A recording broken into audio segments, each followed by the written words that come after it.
Bonjour et bienvenue à tous dans cette troisième vidéo qui explore une troisième raison de pourquoi prier. Et cette troisième raison regroupe en fait les deux premières qu'on a vues jusqu'ici. Le fait que Dieu pourvoit et le fait qu'il veuille donner de bonnes choses.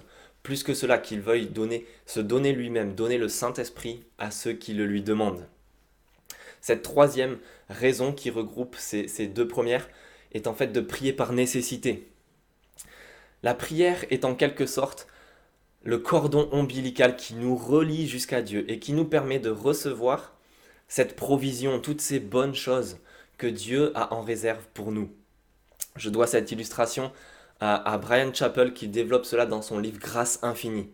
Il développe cette idée que les pratiques spirituelles comme la prière, la lecture de la Bible, la pratique de l'Église, ne sont pas des moyens de s'attirer la faveur de Dieu, mais que cette faveur, cette grâce, cet amour de Dieu nous environne déjà, a déjà été manifesté, et que les pratiques spirituelles comme la prière sont simplement des canaux, une sorte de cordon ombilical qui nous permet d'expérimenter, de vivre cette grâce qui nous environne déjà.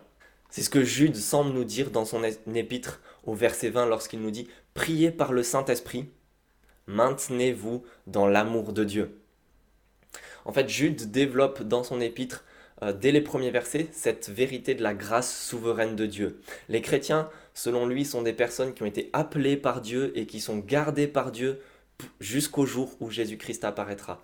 Cependant, au verset 20, il parle de ces pratiques spirituelles en disant « Édifiez-vous sur votre très sainte foi, priez par le Saint-Esprit ». Verset 21, cela apparemment permet de se maintenir. Maintenez-vous dans l'amour de Dieu en attendant le jour où la compassion de notre Seigneur Jésus-Christ sera manifestée pour la vie éternelle. Ces pratiques spirituelles comme la prière sont un moyen de se maintenir dans l'amour de Dieu qui est déjà présent, déjà manifesté, mais de s'y maintenir jusqu'au jour où Jésus-Christ apparaîtra.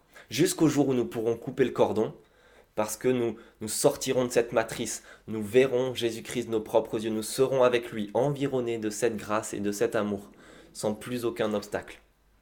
Mais en attendant, ne coupons pas le cordon trop tôt, et maintenons-nous dans l'amour de Dieu, en priant notamment par le Saint-Esprit.